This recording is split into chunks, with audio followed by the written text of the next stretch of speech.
మైత్రి multi speciality hospital Mahabubabad.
యాభై ఒక్క వేల మెజార్టీతోని గెలిపించుకున్న మీ అందరికీ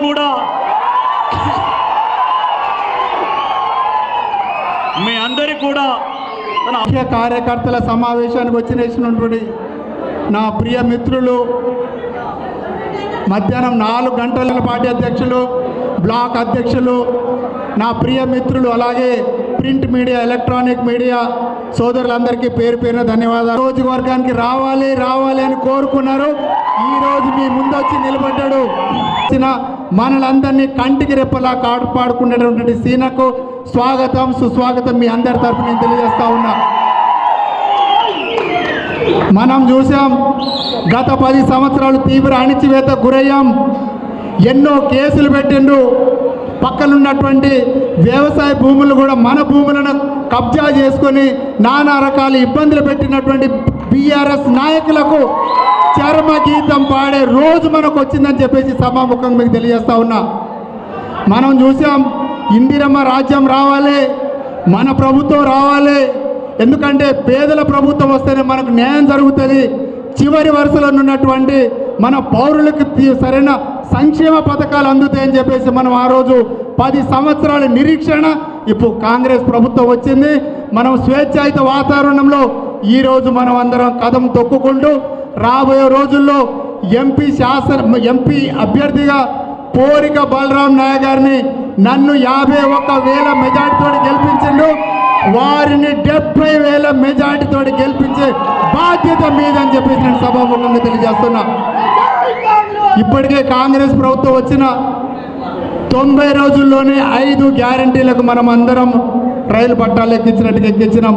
అన్ని సంక్షేమ పథకాల్లో ఆరోగ్యశ్రీ పథకం కింద 10 లక్షల రూపాయలతోటి పేదవాడికి మెరుగైన కార్పొరేట్ వైద్యం అందాలనే లక్ష్యంతో మన ప్రియతమ నాయకులు ముఖ్యమంత్రులు రేవంత్ రెడ్డి గారు మొట్టమొదటగా మనకు ఆరోగ్యశ్రీ పథకం కింద 10 లక్షల రూపాయలు మంజూరు చేయడం జరిగింది.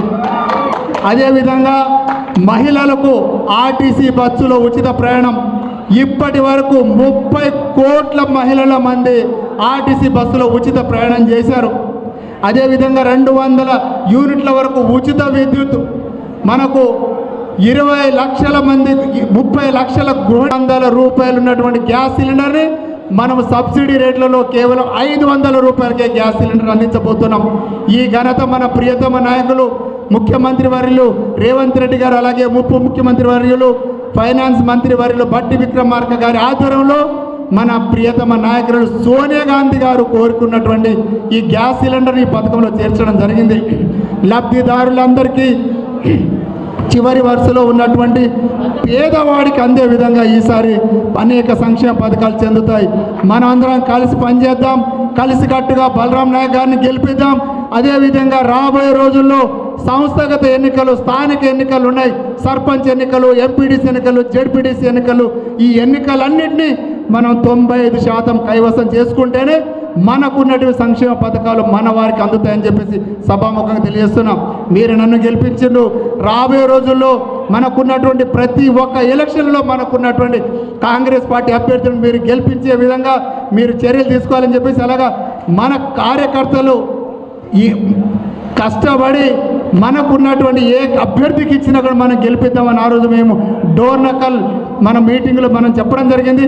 అదేవిధంగా మనకు సర్వేల ఆధారంగా బలరాం నాయక్ గారు అయితే గెలుస్తారని చెప్పేసి మన అధిష్టానం బలరాం నాయక్ గారు నిర్ణయించడం జరిగింది. అదే బలరాం నాయక్ గారిని మనం భారీ మెజార్టీతో గెలిపించాలని చెప్పేసి కాలం. మహబూబాబాద్ అంటేనే పోరాటాల గడ్డ.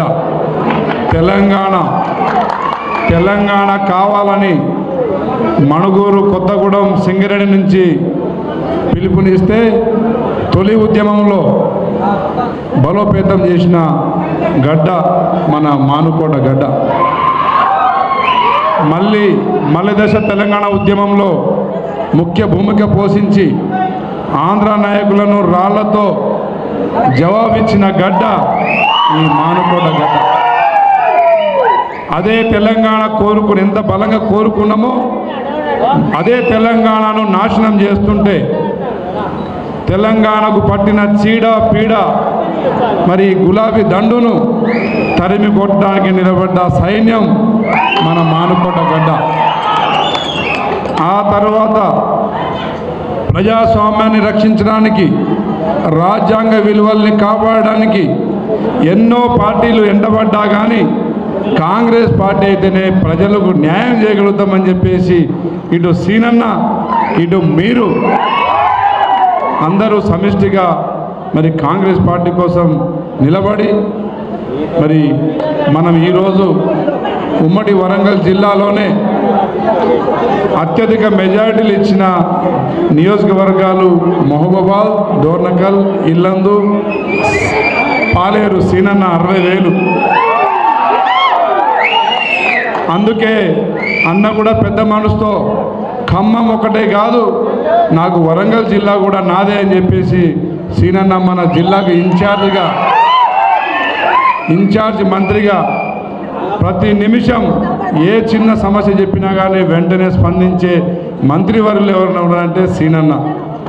మరి ఇకపై ఎన్నికలు, పార్లమెంట్ ఎన్నికలు, ఆ తర్వాత ఎమ్మెల్సీ గ్రాడ్యుయేట్ ఎన్నికలు, సంస్థాగత ఎన్నికలు మనకు రాబోతూ ఉన్నాయి. మళ్ళీ టీఆర్ఎస్ వాళ్ళు చెప్తా ఉన్నారు, ఎమ్మెల్యేకు పనికిరాని వ్యక్తి ఎంపీకి పనికి వస్తారా అని చెప్పేసి అడుగుతుంది కవితమ్మ.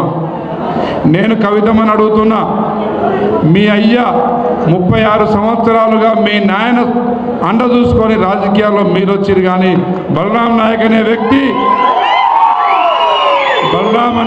వ్యక్తి స్వయం కృషితోని, తన పట్టుదలతోని రాజకీయాల్లో వచ్చి అనతి కాలంలోనే మాజీ కేంద్ర మంత్రిగా చేసి మరి మహబూబాబాద్ పార్లమెంట్లో అభివృద్ధి అంటే ఏంటో, విద్యా సంస్థలు అంటే ఏంటో, నేషనల్ హైవే అంటే ఏంటో, నేషనల్ బ్రిడ్జిలు ఏంటిదో పరిచయం చేసిన వ్యక్తి బలరామ నాయక్ గారు. అదేవిధంగా 2009లో ఎమ్మెల్యే అయిన కవితమ్మకు మరి 2014లో ఈ ప్రజలే కదా బుద్ధి చెప్పింది అని నేను తెలియజేస్తా ఉన్నా. చీర ఇస్తే కానీ, సారే ఇస్తే కానీ శంకుస్థాపనకు రాని వ్యక్తి ఎవరంటే కవిత, మాలోత్ కవిత.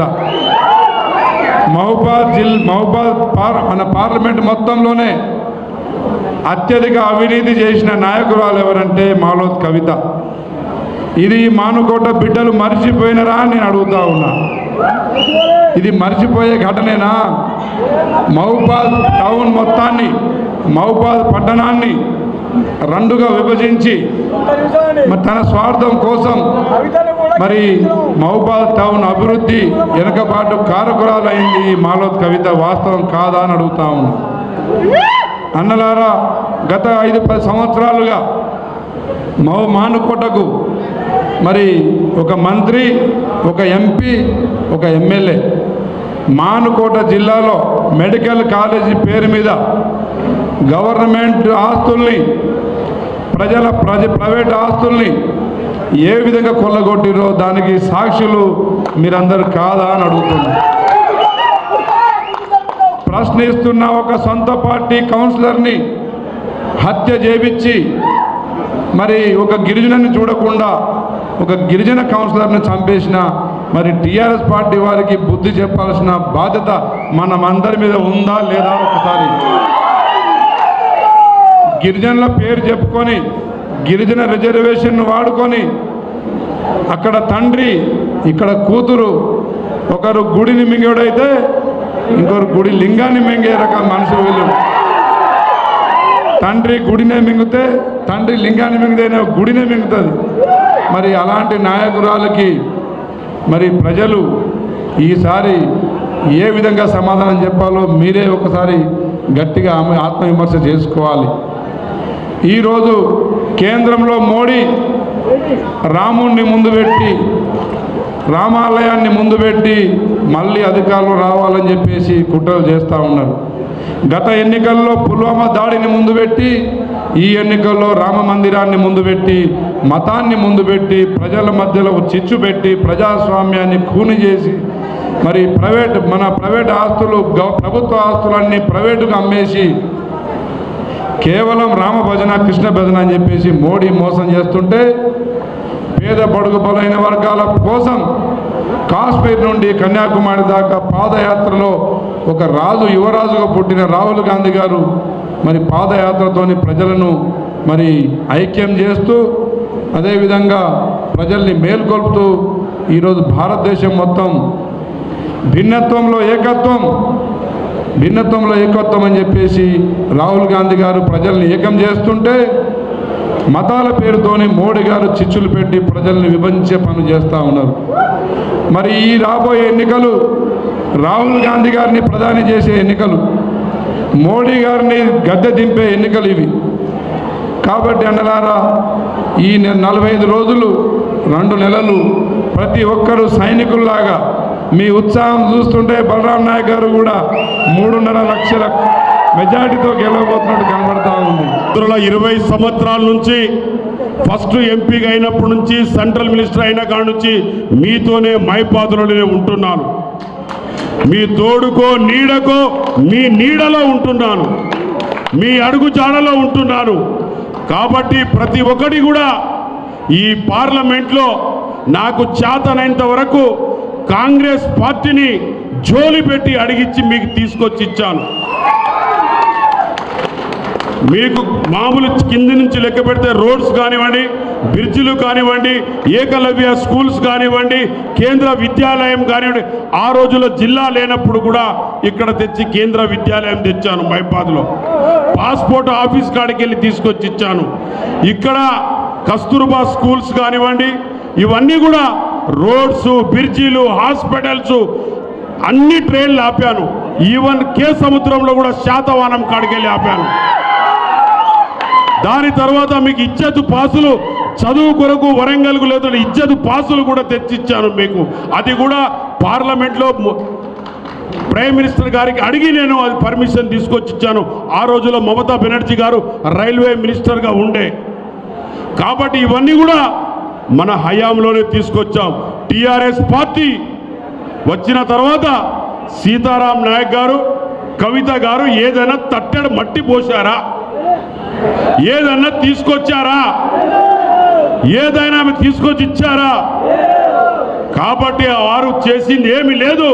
ఈ పార్లమెంట్లో భద్రాచలం బ్రిడ్జి నుంచి వెంకటాపురం కానీ, తాడవాయి టు పసరా కానీ, ఇల్లంతు టు గుండాల కానీ, గుండాల టు పసరా కానీ, బయ్యారం ప్రాజెక్ట్ కూడా అమెండ్మెంట్ తీసుకొచ్చాను. దానిలో అడాప్టెడ్ కూడా ఉంది. బయ్యారం ప్రాజెక్టులో ఐటీఐ కాలేజీ కూడా తెచ్చాము ఇక్కడ మైబాద్లో. కాబట్టి దయచేసి సోదరులారా, ఈ ఒక అవకాశం నాకు ఎంపీగా టికెట్గా గౌరవనీయుల సోనియా గాంధీ గారు, రాహుల్ గాంధీ గారు, అలాగనే ముఖ్యమంత్రి గారు, అలాగనే సీనర్ల గారి ఆశీస్సులతోని కూడా నాకు టికెట్ వచ్చింది. కాబట్టి ఆ టికెట్కు తప్పకుండా మీ ఆశీస్సులు పొంది మీకు జోలి పెట్టి అడుగుతున్నా, ఒక్కసారి మీరు అవకాశం మళ్ళీ ఇచ్చి చూడండి. నాకు ఈ అవకాశం ఇచ్చినట్టయితే తప్పకుండా మీ సేవలో ఉండి తప్పకుండా గవర్నమెంట్ ఆఫ్ ఇండియా నుంచి తీసుకురావాల్సినవి చాలా ఉన్నాయి.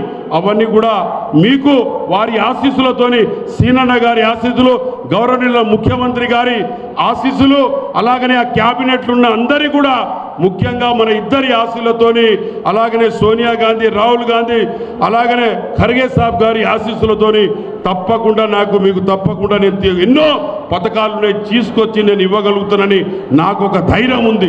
ఏ గవర్నమెంట్ అయినా ఉండని సెంట్రల్లో అది కొందరికి తెలుసు కాబట్టి నేను డెఫినెట్గా తీసుకొస్తా. ఈ అవకాశం మీరు ఇవ్వండి, ఇచ్చి చూడండి. 6 పథకాలు ఇచ్చింది సోనియా గాంధీ గారు, రేవంత్ రెడ్డి గారు, సీనన్న గారు, క్యాబినెట్లో ఉన్న అందరూ ఆల్ పీసీసీలను తీసుకొచ్చి అందరి ముఖ్యమంత్రి, మాజీ ముఖ్యమంత్రులను తీసుకొచ్చి డిక్లేర్ చేసిన 6 పథకాలు తప్పకుండా సక్సెస్ చేస్తారు. ఎందుకంటే ఆ రోజు సోనియా గాంధీ గారు 9th డిసెంబర్ నాడు ఏ మాట ఇస్తే తెలంగాణ ఇచ్చింది. అలాగనే డిక్లరేషన్ రోజు కూడా వాళ్ళందరూ వచ్చి మనకు డిక్లరేషన్ చేశారు. కాబట్టి సోనియా గాంధీ మాట గౌరవనీయుల ముఖ్యమంత్రి గారు రేవంత్ రెడ్డి గారు, అలాగనే సీనన్న గారు తప్పకుండా ఈ ప్రాంతానికి కానీ తెలంగాణ రాష్ట్రానికి వాళ్ళు ఒక కంకణం కట్టుకొని చూస్తున్నారు. మీరు ఏ పోస్టింగ్లన్నా చూడండి, ఎంత హానెస్ట్గా చేస్తున్నారో చూడండి. ఐపీఎస్, ఐఏఎస్ ఎంత హానెస్ట్గా జరుగుతున్నది మీరు అసలు విచిత్రపోతారు. కాబట్టి ఇవాళ స్ట్రిక్ట్గా ఇప్పుడు బండిలో వస్తుంటే కూడా ఒక్క నిమిషం కూడా రెస్ట్ తీసుకోలేదు సీనన్న. ఆ కలెక్టర్ కలుపుమని అంటాడు కొన్ని విషయాల్లో. ఇంతకుముందు వాళ్ళు వచ్చారు, వాళ్ళ ఇష్యూస్ కూడా బండిలో మా డాక్టర్ గారు చెప్తే అంతా ఒక సెకండ్ కూడా కొంతమంది, నేను చాలా మంది మినిస్టర్లను చూశాను, బండి ఎక్కగానే వేరే సబ్జెక్టు మాట్లాడతారు. కలుపువా కలెక్టర్కు చెప్తానని, కలుపువా మీరు రండి అని చెప్పేసి, లేకపోతే ఎల్లుండి మీరు రండి అని చెప్పి, అలాంటి వ్యక్తి పనిచేసే వ్యక్తులు మనకు కావాలి. అయినప్పుడే మనము ప్రజలకు మేలు జరుగుతుంది. కాబట్టి దయచేసి ఈ 6 డిక్లరేషను తోని పాటు తప్పకుండా అన్ని పథకాలు చేస్తాం. కాబట్టి మీ దయచేసి మీ అమూల్యమైన మీ ఓటు నాకు తప్పకుండా వేసి గెలిపిస్తారని భావిస్తూ మీకు జోలపాట. జై కాంగ్రెస్! కాంగ్రెస్ పార్టీ 2 చేతులు ఎత్తండి. జై కాంగ్రెస్! జై కాంగ్రెస్! జై సోనియా గాంధీ! మార్పు కావాలి, ఇందిరమ్మ రాజ్యం రావాలి అని గడిచిన 10 సంవత్సరాల పరిపాలన మీద విరక్తి పుట్టి, మనిషి కనీసం మనసులో ఉండే బాధను కూడా చెప్పలేని ఆ ప్రభుత్వాన్ని ఇంటికి పంపించాలి అని మీరందరూ కంకణం కట్టుకొని గడిచిన సార్వత్రిక ఎన్నికల్లో ఒక మహబాద్ అసెంబ్లీ నియోజకవర్గమే కాకుండా, ఒక డోర్నకల్ నియోజకవర్గమే కాకుండా, ఉమ్మడి ఖమ్మం జిల్లా, ఉమ్మడి వరంగల్ జిల్లా, ఉమ్మడి నల్గొండ జిల్లా, ఉమ్మడి మహబాద్ జిల్లా కాకుండా తెలంగాణలోని ఆత్మ గౌరవం కోరుకునే ప్రతి ఒక్క వ్యక్తి ఇందిరమ్మ రాజ్యం కావాలి అని కసితో కష్టపడి, మీ అందరి కష్ట ఫలితమే ఈనాడు మాకు ఈ పదవులు వచ్చాయి.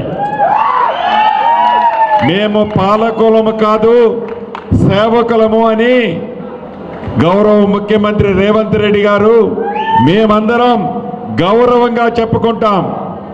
పదవులు ఉంటాయి, పోతాయి. మనిషిని మనిషిగా గౌరవించలేని ప్రభుత్వాన్ని, మనిషి కష్టాలు వినలేని ప్రభుత్వాన్ని, చెప్పిన మాట నిలబడని ప్రభుత్వాన్ని ఆనాడు చంపని చల్లుమనే విధంగా కొట్టి అధికారంలో నుంచి దించింది మీరందరూ.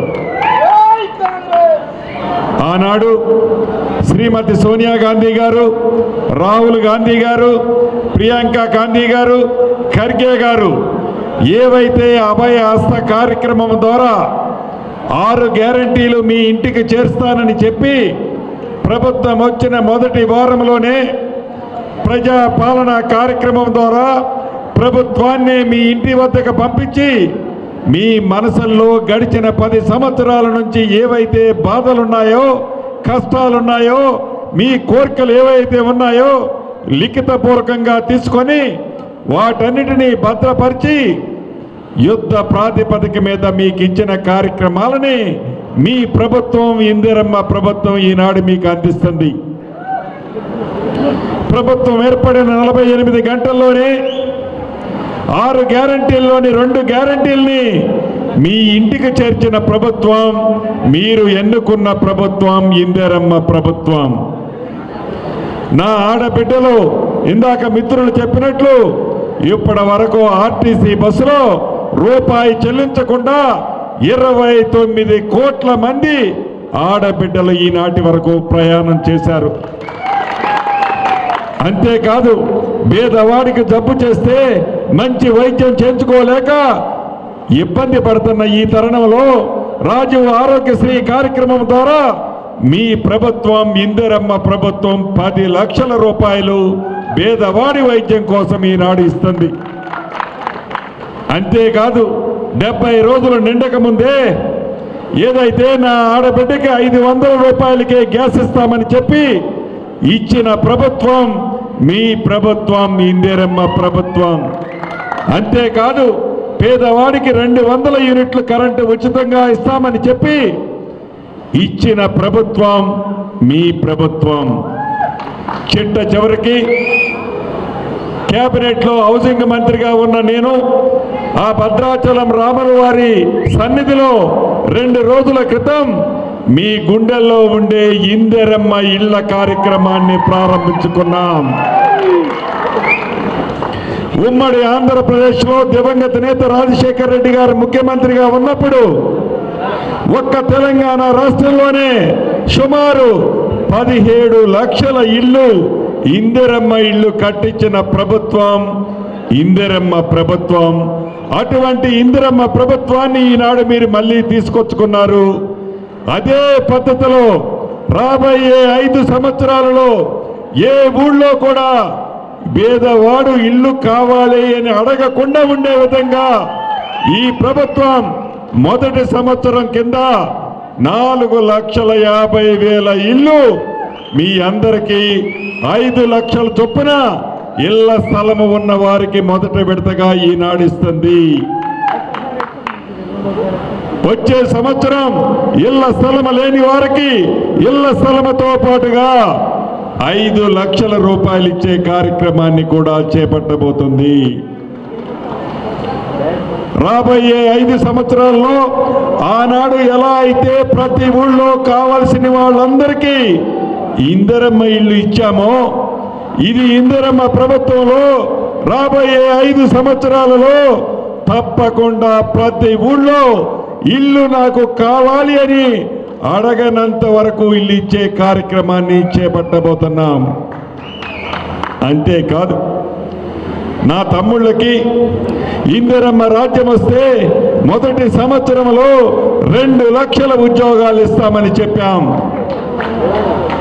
70 రోజులు నిండక ముందే 31,000 ఉద్యోగాలు ఇచ్చిన ప్రభుత్వం మీరెన్నుకున్న ప్రభుత్వం ఇందిరమ్మ ప్రభుత్వం. అంతేకాదు గత ప్రభుత్వంలో టీఎస్పీఎస్సీ ద్వారా ఏవైతే పేపర్లు లీక్ చేసి యువత జీవితాలతో ఆడుకొని అనేక మంది యువకుల బలిదానాలని పురుగొల్పిన ఆనాటి ప్రభుత్వానికి భిన్నంగా నీతిగా నిజాయితీగా ఉండే అధికారుల్ని టీఎస్పీఎస్సీలో ఈరోజు ఏర్పాటు చేసి గ్రూప్ 1 నుంచి గ్రూప్ 4 దాకా వేలాది నోటిఫికేషన్లు పిలిచిన ప్రభుత్వం మీ ప్రభుత్వం. దాంట్లో భాగంగా మెగా డిఎస్సి ద్వారా 11,052 ఉద్యోగాలు 11,052 ఉద్యోగాలు ఉపాధ్యాయుల కోసం నోటిఫికేషన్ పిలిచిన ప్రభుత్వం మీ ప్రభుత్వం. అంతేకాదు 2008లో అర్హులైన డిఎస్సి విద్యార్థులు ఎవరైతే ఉన్నారో వాళ్ళందరికీ ఉద్యోగాలు ఇవ్వాలని మొన్ననే కేబినెట్లో నిర్ణయం తీసుకున్నాం. వాళ్ళందరికీ కూడా ఉద్యోగాలు ఇచ్చే కార్యక్రమాన్ని చేపడుతున్నాం. నిన్నగాక మొన్న జరిగిన కేబినెట్లో పేదవాడికి తెల్ల కార్డు ఇవ్వాలనే నిర్ణయాన్ని తీసుకున్నాం. అర్హులైన మీ అందరికీ తెల్ల కార్డులు కూడా ఇవ్వబోతుంది మీ ప్రభుత్వం ఇందిరమ్మ ప్రభుత్వం. అంతేకాదు ఇందాక తమ్ముడు చెప్పినట్లు కాళేశ్వరం కట్టాను, ఈ కాళేశ్వరం ప్రపంచంలోనే అద్భుతంగా కట్టానన్న ఆనాటి ముఖ్యమంత్రి కల్వకుంట్ల చంద్రశేఖరరావు గారు అవినీతిలో ఎన్ని లక్షల కోట్లు దాంట్లో సంపాదించాడో మనకు తెలియంది కాదు. ఆ కాళేశ్వరం యొక్క పరిస్థితి ఈనాడు మనం చూసాం. అసెంబ్లీ సాక్షిగా మీకందరికీ కనిపించే విధంగా కాళేశ్వరం పరిస్థితి మీకు తెలియజేశాం.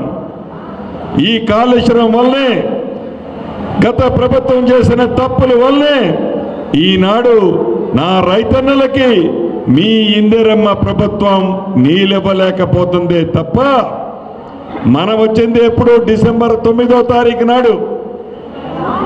డిసెంబర్ 9వ తారీఖు నాటికి వర్షాలు పడటం అయిపోయింది. అంతకుముందు ఎలగబెట్టింది వాళ్ళే. వాళ్ళు తప్పు చేసి ఈరోజు వాళ్ళ పింక్ పేపర్లలో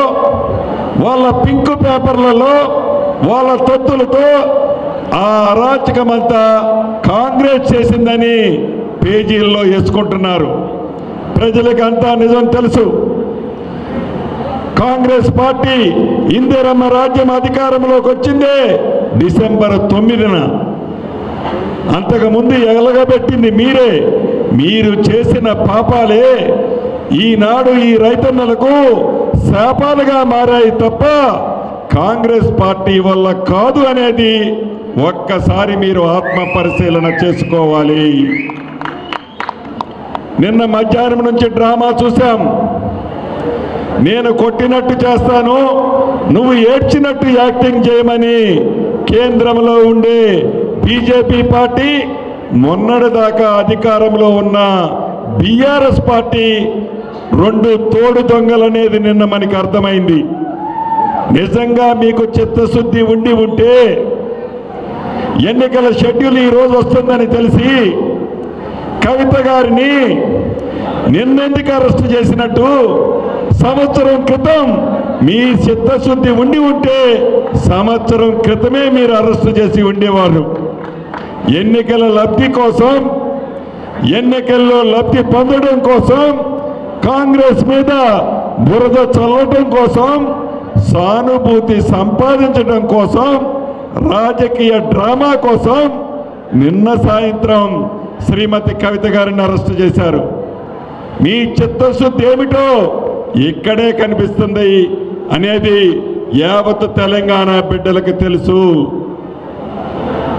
ఏది ఏమైనా గడిచిన అసెంబ్లీ ఎన్నికల్లో మీ మురళీ నాయక్ గారిని ఎలా అయితే 51,000 మెజార్టీతో గెలిపించారో, రేపు పార్లమెంటు ఎన్నికలు మే 14వ తారీఖున జరగబోతున్నాయి. ఇంతకు ముందే షెడ్యూల్ వచ్చింది. ఈ మే 14వ తారీఖు నాడు మన కాంగ్రెస్ పార్టీ అభ్యర్థిగా శ్రీమతి సోనియా గాంధీ గారు, రాహుల్ గాంధీ గారు బలరాం నాయక్ గారిని అభ్యర్థిగా నిలబెట్టారు. బలరాం నాయక్ గారి గురించి మీకు తెలియదు కాదు. బలరాం నాయక్ గారు ఈ ప్రాంతానికి ఇంతకు ముందు పార్లమెంటు సభ్యుడిగా పనిచేశాడు. ఆనాడు కేంద్రంలో మంత్రిగా పనిచేశాడు. అల్ప సంతోషి, ఎవరిని మోసం చేసినవాడు కాదు, ఎవడ భూములు కబ్జా చేసినవాడు కాదు, ఎవడ సొమ్ము తిన్నోడు కాదు. ప్రజల సొమ్మంటేనే భయపడే వ్యక్తి, ప్రజల కోసమే కష్టపడి పనిచేసే వ్యక్తి, ప్రజలతోనే మమేకమై ఉండే వ్యక్తి. ఇటువంటి బలరామ నాయక్ గారిని ఎందుకుందామా? గంటకు 2 మాటలు చెప్పే, కళ్ళబల్లి మాటలు చెప్పే మిగతా ఇద్దరు అభ్యర్థుల్ని ఎన్నుకుందామా? ఒక్కసారి ఆలోచించండి. మీ అందరికీ తెలుసు, ఈ ఎన్నికల్లో శ్రీమతి ఇందిరాగాంధీ గారి మనవడు రాహుల్ గాంధీ గారిని ప్రధానమంత్రిని చేయాలి అంటే, రాహుల్ గాంధీ గారిని ప్రధానమంత్రి చేయాలి అంటే ఆ ప్రభుత్వంలో ఈ మహబాద్ పార్లమెంటు సభ్యుడు బలరాం నాయక్ గారు కూడా మీ దీవెనలతో గెలవాలి. ఆ గెలుపు కూడా ఆషామాషిగా ఉండొద్దు, ఆషామాషిగా ఉండొద్దు. మొన్న అసెంబ్లీలో మహబాద్లో 51,000 మెజార్టీ మురళన్నకిచ్చారు. అదంతా మీ కష్ట ఫలితం. రాత్రనక పగలనక కసితో మీరందరూ కష్టపడి 51,000 మెజార్టీతో మురళన్నను గెలిపించారు. అదే పద్ధతిలో రేపు పార్లమెంటు ఎన్నికలో బలరాం నాయక్ అన్నని ఈ మహబాద్ అసెంబ్లీ నుంచి 75,000 మెజార్టీ ఇవ్వాల్సిన అవసరం మీకుంది.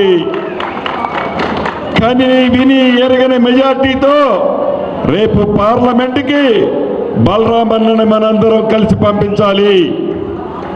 కాబట్టి ప్రతి ఒక్క తమ్ముడు ఈ కార్యక్రమానికి హాజరైన వాళ్ళందరూ కూడా మీరందరూ ముఖ్య నాయకులు. ఒక్కొక్కళ్ళు 500 నుంచి 1000 ఓట్లు ప్రభావితం చేసే ముఖ్య నాయకులు. ప్రజలలో నిత్యం ఉండేవాళ్ళు మీరు, ప్రజలలో మమేకమై ఉండేవాళ్ళు మీరు. కాబట్టి కష్టపడి అత్యధిక మెజార్టీ ఈ మహబాద్ అసెంబ్లీ నుంచి ఇవ్వాలని, ఇస్తారని మనస్ఫూర్తిగా నేను కోరుకుంటున్నా. భవిష్యత్తులో మీకు కూతంత దూరంలోనే నేను ఉంటా. పాలేరంటే ఎంతో దూరం లేదు. ఏ కష్టం వచ్చినా, ఏ బాధ వచ్చినా స్థానిక ఎమ్మెల్యేగా మురళన్నుంటాడు, ఎంపీగా బలరామన్నుంటాడు, మీ మంత్రిగా నేనుంటా. చిన్న కష్టం కలిగిన కంటికి రెప్పలా మీ అందరినీ కాపాడుకుంటా, కంటికి రెప్పలా మిమ్మల్ని కాపాడుకుంటా. ఇందాక అంజన్ ఒక మాట చెప్పాడు. గడిచిన 10 సంవత్సరాలు ఆనాడు టీఆర్ఎస్లో ఉన్నవాళ్ళు అనేక మంది ఇబ్బంది పెట్టారు, నొప్పించారు, కష్టపెట్టారు, కేసులు పెట్టారు, మన కార్యకర్తలను కొట్టారు.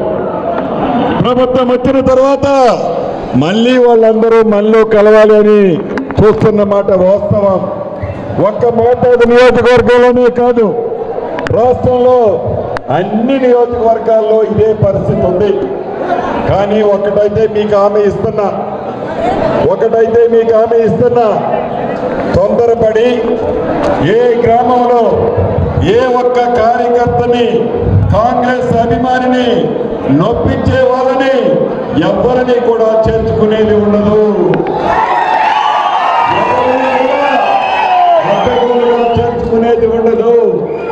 మీ అభిప్రాయాలకు అనుగుణంగా మీ చెప్పు చేతల్లో ఉండి, మీతో మమేకంగా ఉండి, మీతో కలిసి పనిచేస్తాడని మీరు నమ్మితేనే అటువంటి వ్యక్తుల్ని జాయిన్ చేసుకుంటాను. కానీ మీ అభిప్రాయాలకు భిన్నంగా ఏ ఒక్కళ్ళు కూడా జాయిన్ చేసుకోవడం ఉండదని తెలుపుతూ, ఎన్నికల దగ్గరలో ఉన్నాయి, మీరందరూ కష్టపడి మంచి మెజార్టీతో మన